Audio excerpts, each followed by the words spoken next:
Queer and trans life is inherently connected to questions of social justice. There is no I'm not political if you're a queer or trans person today. This podcast is a place where we explore those conversations. Hi, I'm Zef, a Chicano illustrator from Southern California and an Aquarian, and you are listening to QT Life with Rainbow Pride Youth Alliance. Hi, my name is Zef, and you are watching QT Life with Rainbow Pride Youth Alliance. Today I'm sitting with Armando Ibañez, a filmmaker from Guerrero, Mexico, who identifies as queer. Armando has created a successful web series, a number of short films, documentaries, and music videos, and has worked with the likes of Lush Cosmetics, the Trans Latina Coalition, and the Center for Cultural Power, among others. Armando, thank you for being with us today. Thank you for having me. I'm very excited to be here. So we're at Nativo. It's a restaurant in beautiful Highland Park, LA. Tell us a little bit about the space we're in right now. Well, Nativo, it's a restaurant bar that specializes in serving tequila and a big variety of mezcales. It's owned by Corisa Hernandez and Gabriel Paredes. And I used to work here too. And this is a beautiful place by the community for the community. You all have to visit this place. Very cool. Are we serving like other types of agave spirits? Like... No. We're also serving food. Yeah. We're having Mexican food, delicious plates. And we have a full bar and everything, but the place specializes in really good cocktails made with mezcal or tequilas. So nice. I think, not because I used to work here, but I think this is one of the top 3 best mezcal tequila bars in all LA. Probably top 2. I noticed ever since mezcal is getting more popular that there's other types of regional agave spirits like raicilla. Raicilla. So good from Jalisco. Bocanora, I believe. Bocanora. Not sure about Sotol. I don't think Sotol is from agave. Really good too, though. Yes, it is good. It is really good. Yeah. Okay, so we're here at Nativo. Thanks for having us. Thanks for hosting us here. We're going to talk about Undocumented Tales, which is your web series. But before we do that, I wanted to talk about a quote that I read while I was watching a short film that you made. It's called Freedom for All, a documentary about undocumented people in the U.S., a collaboration with Lush Cosmetics, a beautiful film. And one of the quotes that appears in that film says, "The main drivers of migration are violence, discrimination, economic hardship, and the impacts of the climate crisis." Could we just kind of contextualize our conversation using this point really quick? Mm-hmm. Well, I mean, definitely, there's so much injustice in the world. And I mean, growing up in poverty in Mexico, I always felt like I couldn't speak up about the issues that were affecting me, that were affecting my surroundings, my family. But, and I thought that I could never have a voice, and then, I came to the US, I lived the undocumented experience, and then I realized that I met many people that were speaking up about injustice. That's what inspired me to talk through storytelling about the issues that are affecting and also about the changes that we can make through storytelling. So this is why I feel very passionate about speaking up, about telling people my work is like a protest, and I think art in general is like a protest. Like we speak about the things that we feel. It's como un desahogo. So I feel like for me, most of my work is talking about the injustices that usually I don't see on the screen. Yeah, I think that's an important point to make in this documentary and Freedom for All, because a lot of people will criticize migrants who come to the United States without knowing the context behind it, right? People, in many cases, are driven to leave their homes for a number of different reasons. And if you don't know that context, it's easy to criticize. But with work like your own, people might see it, it'll give some nuance to their perspective, and they'll lower their guard a little bit if that's the place that they were coming from in the first place. That's what I got out of it anyway. Have you gotten that response, for example, from Freedom for All? Yes, I mean, I have gotten response from different projects, especially on document tales. Actually now the organization, the Center for Cultural Power, they did a study. So now there's actually data that proves that at least on documented tales is changing people's minds. Mm. They did a study with so many people, made them watch clips of undocumented tales, and now we have data of people who are changing their minds by watching work like undocumented tales, which I didn't imagine or expected, and it makes me feel so happy because that gives me hope. It demonstrates the importance of these kinds of stories and of storytelling in general, Mm-hmm.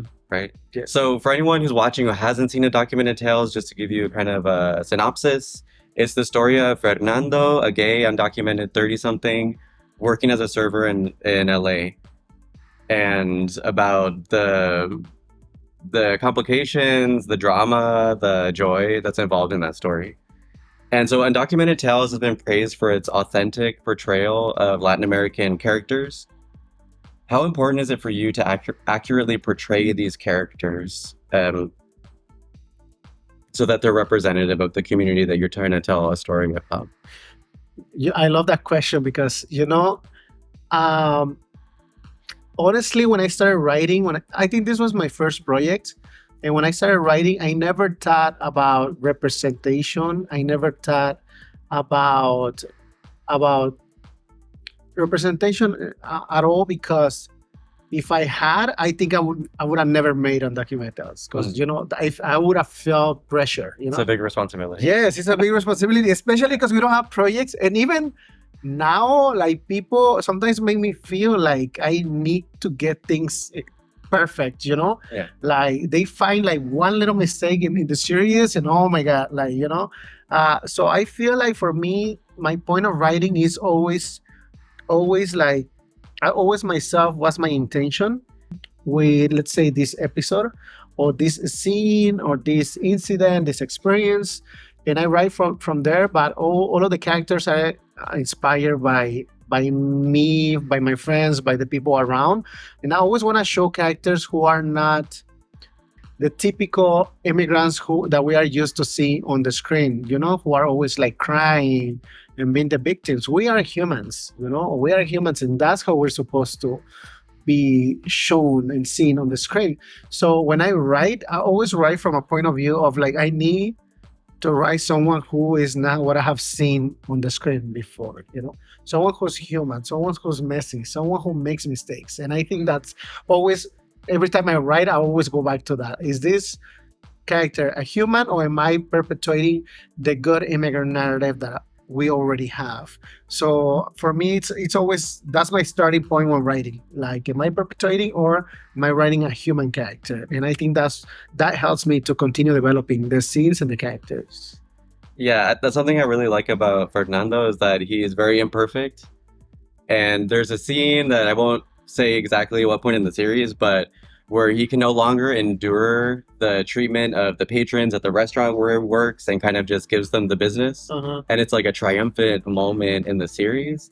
And then afterwards, it starts this moment where he feels good about what he had just done, because it's been so long that he's been enduring this treatment from people.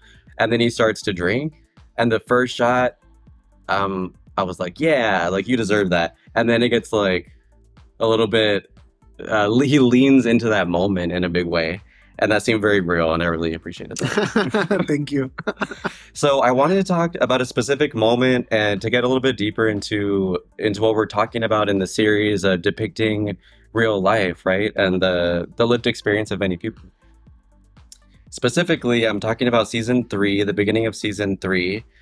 And just to set the stage a little bit, when you talk about undocumented people living in the US, often you'll hear stories about someone who maliciously leverages a person's immigration status against them. So for example, if someone's working at a restaurant where the restaurant manager might withhold money or tips or something, knowing that the person will be less likely to resist or say anything because of their immigration status, right? In season 3, at the beginning, you deal with this issue, but in the context of sexual violence, in a moment where Fernando is is hooking up with a guy, and the guy wants to leverage Fernando's immigration status against him to get what he wants sexually.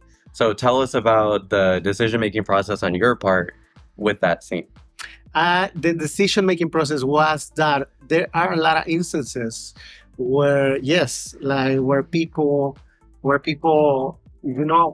that against in marriages. Sometimes in marriages, like some people use that against their partners because they want to live, and they don't let them live, so they use that. So for me, I always come from like my point of creativity. It's like it's queer, it's undocumented, and from there I start my brainstorming with like what are the instances, what are the scenarios that I can create when people are using the undocumented status against the person. And I feel like in the creativity, I came out with different ideas, and in that scenario was the one that I was like, okay, I think I got it. I think I need to talk about this because I think that this has happened to people, and I feel like not necessarily that that almost like I would say sexual abuse scenario, but moments where people feel trapped, you know. And I think that it was very important to talk about that. So that was something that it just came from my brainstorming ideas, and that's the one that I decided to put on the series. I think it's important, and I think also talk about sexuality, talking about consent. There's a lot of things in that scene. There's a Yeah. lot of things, consent, all the intersectionality, and feeling like you cannot just pick up for living your life, and for encountering people who mean to harm you, in the wrong way. So another dynamic that I noticed in the series is the importance of a support system in a person's life, in any person's life, but in Fernando's circumstances specifically, the importance of friends and of family, and specifically of the characters of Simone and Jessica. hmm Talk to me about that a little bit. For me, I was, let's say, living in the closet. I started like experiencing my true self when I was like 26, 27. But when I was 30 is when I met this amazing community who identify as undocumented and queer, bi, gay, trans. And I feel like at 30 years old, I was stepping into a new world that changed my life because that was the first time that it felt like home. It felt like I belong here. Like for 30 years, I have been struggling I didn't know I was struggling. I thought that's how life was. I thought that's how Yeah. life was. Like you just don't fit and don't fit. That's it. You don't know the meaning of home, and that's gonna be your entire life. But then I meet this amazing group of people who are undocumented, who are going through the same things that I'm going through, and who identify as part of the queer and trans community. And then I'm like, what am I feeling? I'm feeling like I feel welcome. I feel like there's nothing wrong with me. I feel like I want to be like them. And I think there was a bond with my friends, everyone, even if we had nothing common, even if we had drama in between us, there is a community. There is a community. We form strong bonds because of the experiences that we share. So for me, it was very, very important to portray that in the series, to show what the meaning of home, the meaning of how we call it chosen family. It's very important. So other people who are struggling with finding home the way I was, hopefully they can see that there is more out there. There is more, and there is hope. When I make the show, I also hope that this is why it's available on YouTube, because I want people in Latin America to watch it. Many people don't have the privileges I have, and I want them to know that there is hope out there. There is community out there. Have you gotten a response from people in Latin America watching the series? Here and then, yes, Yeah. yes. There is this guy who works as a server in a Mexican restaurant. He's in Mexico, in a restaurant in Mexico City. He's a fan of the show, and he sends me messages. He's like, "When's the new season?"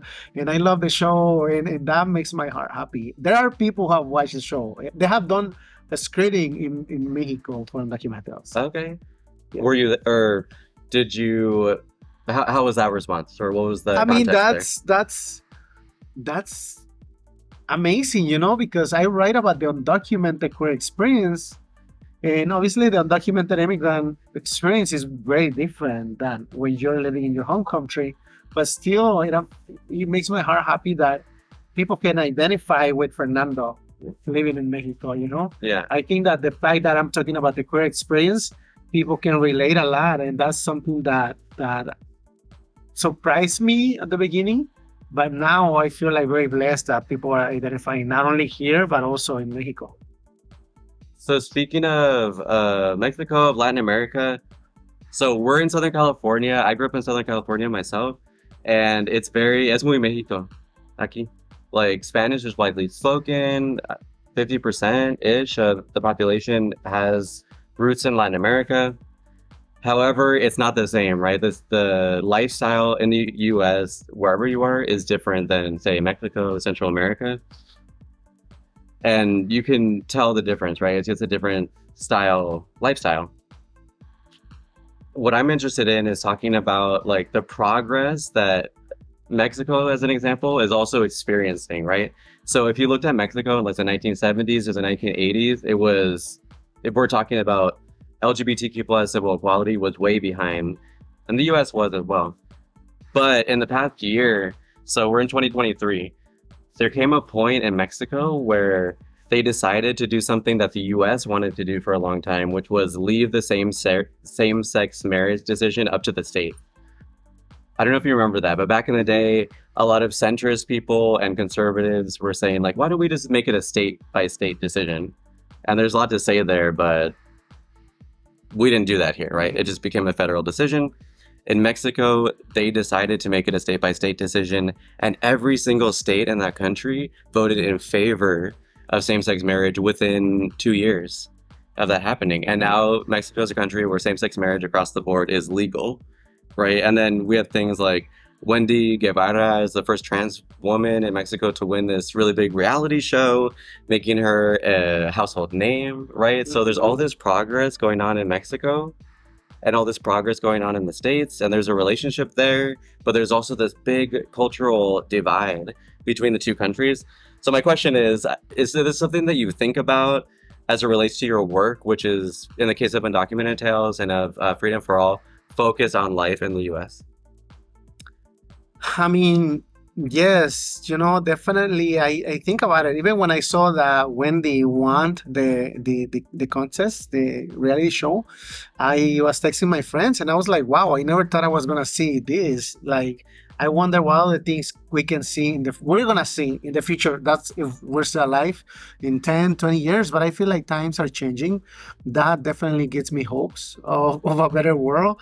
I think that I often think also like how my life will be in Mexico. I do think, and I'm sure like I'm not the only one. But those changes gives me hope of a better Mexico, of a better US. The changes the fact that the same-sex marriages talks about like how times are evolving. How times we are seeing change in our everyday life, because I never thought I was going to see that in my lifetime. I never thought I was going to see same-sex marriage in Mexico. So that encourages me to continue writing, to continue creating stories, because it's also important not to forget that even though we have that, and I said it the other day, right in this moment, there's still people who are being discriminated, and being murdered just by being who they are around the world, in Mexico, here. And that is why it's important to continue creating stories about joy, about our sexuality, about our feelings.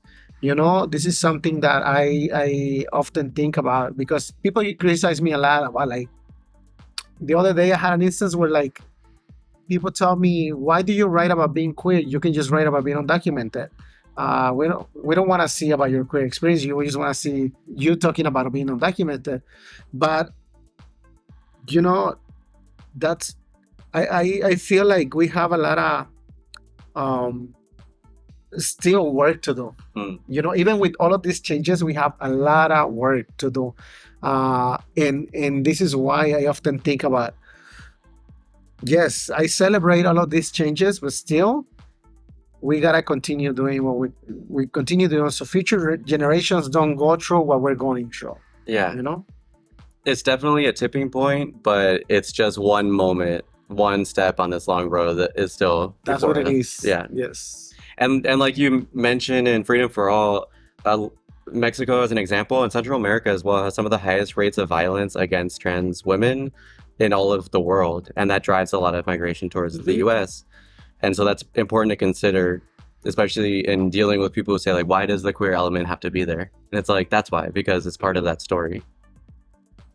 So I'm gonna read the text that's in the YouTube channel from Undocumented Tales that describes a synopsis of the series. So, Okay. Undocumented Tales is a web series about the secret life of a Mexican server in Los Angeles. Fernando has two secrets. He is an undocumented immigrant and he is a closeted gay. He is constantly lying about his legal status and real identity. And so when I first read this description, my reaction, especially having heard other interviews with you and having watched the series, is that this kind of hiding of one's identity must have an impact on a person's sense of self and on their mental health. And it comes through in the show. So talk to us a little bit about this, about the experience of Fernando and the impact of hiding these parts of himself on his mental health. I mean, yes, that's I love that. I love the way you put it, because I never saw it like that. Uh, I think that when I started writing the show, there was a lot in my heart that I wanted to share. There was a lot. Mostly, I feel like a lot of pain. A lot of the experiences that I was just tired, and I feel like quería desahogarme. I wanted to like just let it out, and I think that because of the same reason, because I was struggling with mental health. I feel like in my life there were moments where I consider suicide because either being undocumented or being queer. And all of the pressure and hate that the world puts on us, on our communities, both communities. So I definitely think that for me, the main goal of the show in general is to let people know that we exist, to let people know that we are powerful, that we are beautiful. The mental health is something that we need to take care of. And for me, creating this show is like, in a way, hopefully I can help them with their mental health. Hopefully I can help them with letting them know you are not alone. You're not the only one going through all of these experiences. We are a lot. Just resist, because we are a lot. So this final season, season 4, I feel like people can finally see the main message of the entire series, which is mental health is the happy ending. Taking care of your mental health is a happy ending. And I hope that the audience can receive it well. I know they're expecting different endings, but my message of the entire series is we need to take care of the mental health, especially because in our communities we have a lot of stigma about that. And we have a lot of stigma because also we don't have resources. We don't have access to mental health. And I want to contribute to the conversation of mental health is same as physical health. We had to go to the doctor. We had to take care of our bodies, of our minds.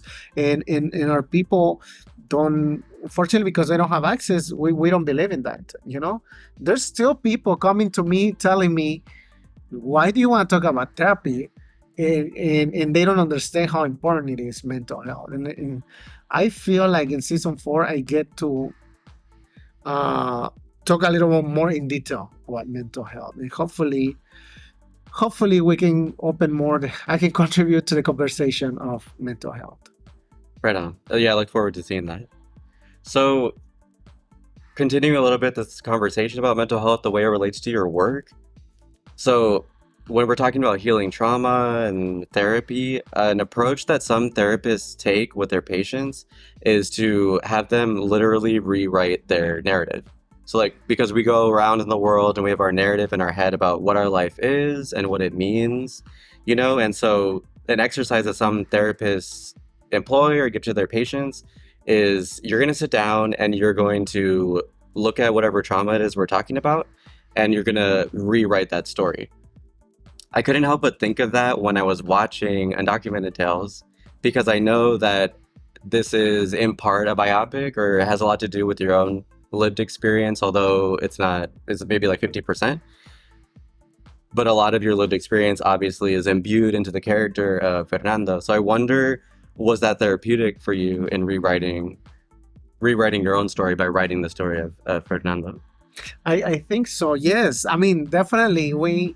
I think that writing is therapy for me. Mm. Writing in general is therapy for me, and it's something that I love doing. It's a passion that I have. But writing for me is therapy, and putting those ideas on the screen is healing. You know. So it was definitely therapeutic for me. Uh, I feel like I needed to talk about different experiences. Even writing, I used to cry with some scenes. Even writing, I used to cry about the scenes, and that's when I learned that I was I was letting it out. You know, all of these experiences that were causing me pain that I was carrying with myself, and for me, sharing these experiences with an audience, putting them on undocumented tales, it's healing. I think this is why I tell people it's important to write. It's important to write, even if you don't share it. It's important to write. That's something that I always tell everyone. Like we need to write in order to feel healing.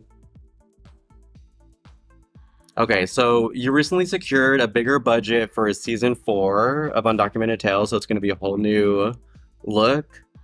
You got this funding from the Immigrants Rising Entrepreneurship Fund.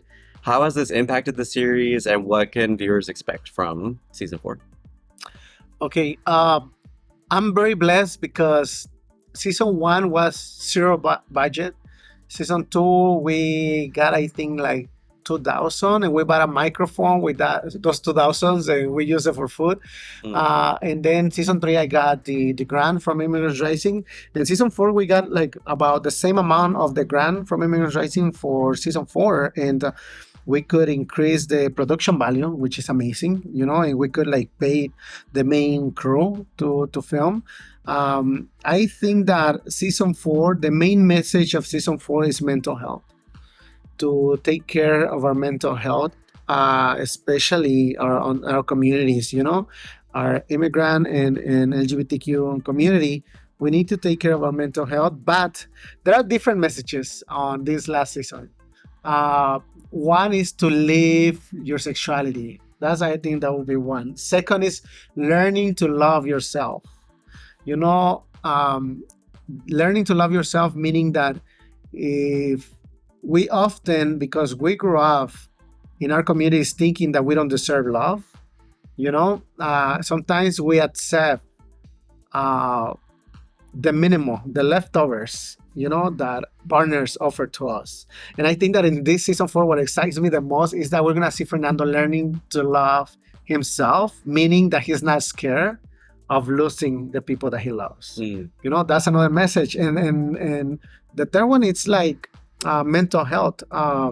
I'm talking about a specific mental disorder, which is OCD, and hopefully through that I can expand the conversation about like why it's so important mental health. Because many of us, we are living with trauma, we are living with depression, we are living with anxiety, we're living with mental disorders, you know, and we don't know that.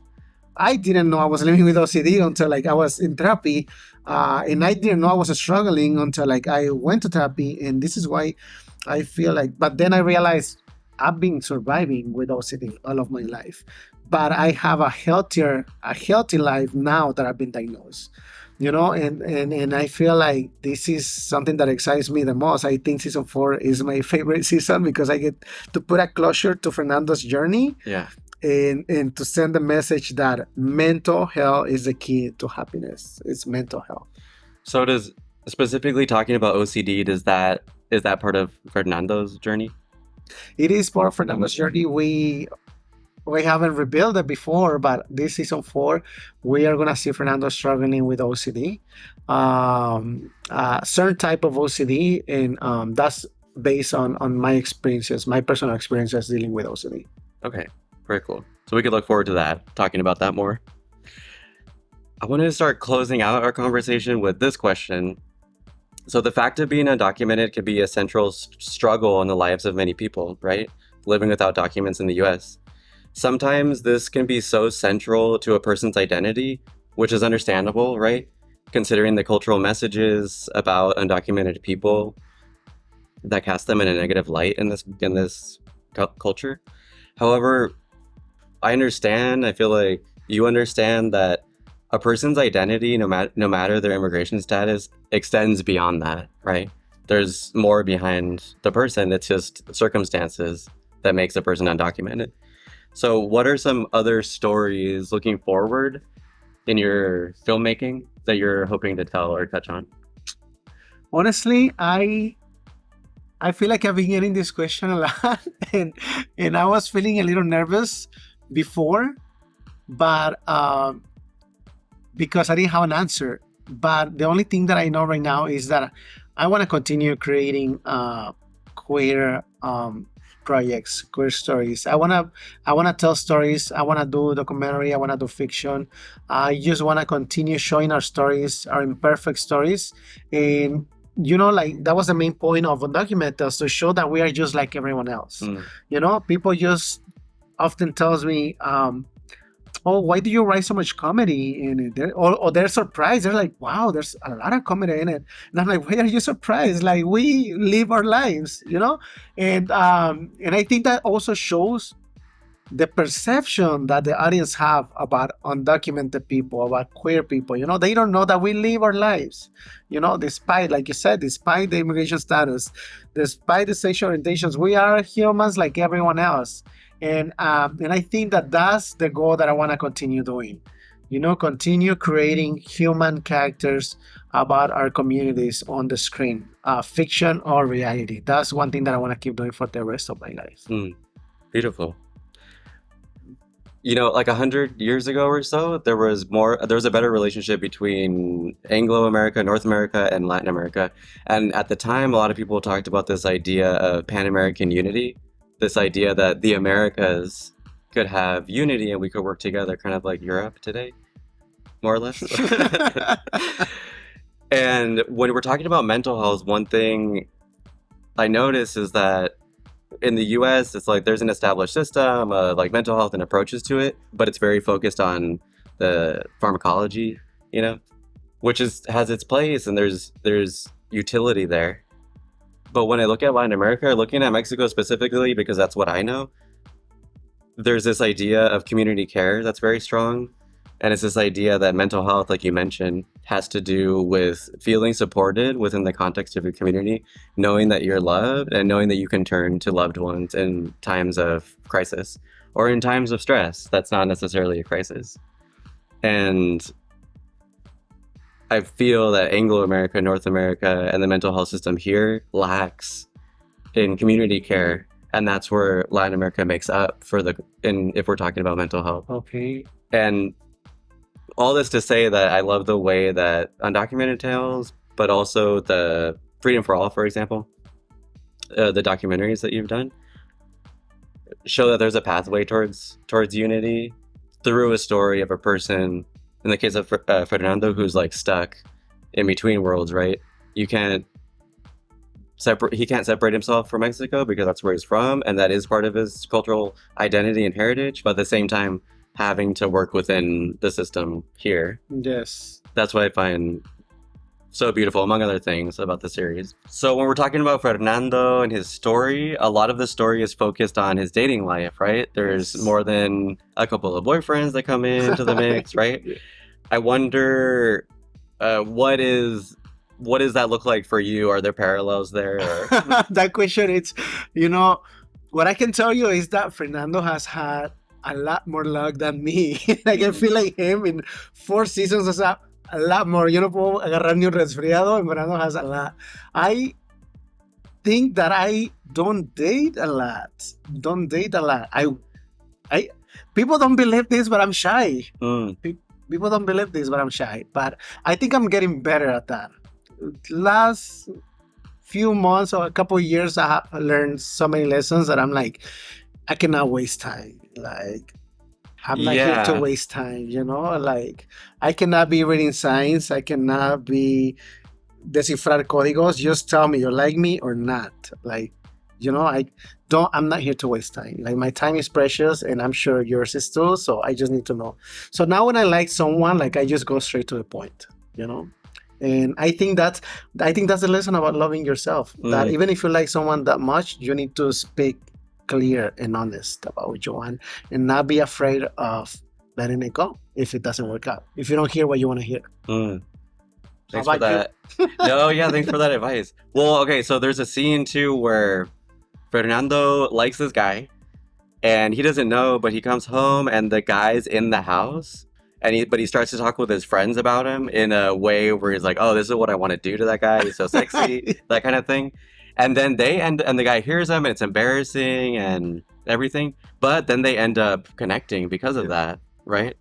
And that was a cool moment for me, because you can tell that Fernando's shy also, and like maybe he has a little bit of trouble with dating as a result. But then that directness is what helped him in the case of the relationship he ended up having. So. I think they're both in that specific. It's Jose and Fernando. I think in that scenario they're both a little shy, but I think that the fact that Fernando wasn't shy with the friends, that helped the relationship. The directness. Yes. Yeah. Correct. Cool. Good insight. Thank you. So speaking of season 4 is now available on YouTube. Yes. And the YouTube channel is Undocumented Tales. So a person can search on YouTube and watch it in its entirety? Yes, the entire season 4 episodes. They're 30 minutes each episode, longer episodes. They're available now. They can go and watch them, all of them. Everything what we talk about, they can go and watch it now. Very cool. Well, Armando, thank you so much for joining us today. Thank you for having me. And thanks for tuning in. You've been watching QT Live with Rainbow Pride Youth Alliance. You can find more information about the show in the show notes or at rpya.health.